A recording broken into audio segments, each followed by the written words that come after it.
This exhibition hall displays many traditional sculptures of Siberian natives, along with their daily necessities. Among them, let's first learn about gwagas. The several new sculptures lined up on the central wall of the exhibition hall are gwagas.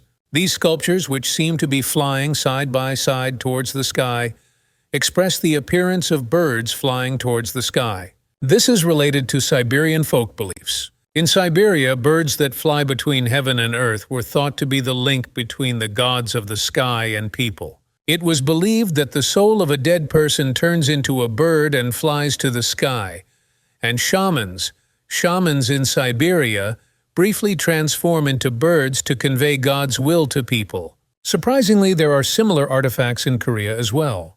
This is sote. If you look at the wall opposite gwagas, you can see a bird-shaped sculpture perched on a high pole.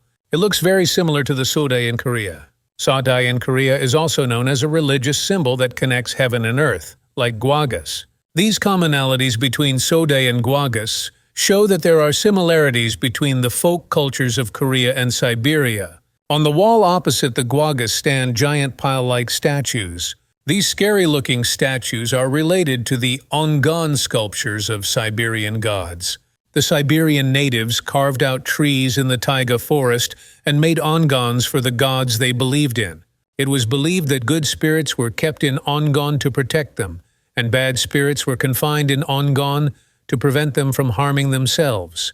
In the end, the spirit within this ongan was more important than its appearance, so it has many scary features made of roughly carved wood. Among these ongan statues there is one called Emaget. This Emaget had the meaning of a guardian deity who protected the family. Ongan statues such as Emaget were often placed in sacred groves where shamans performed rituals.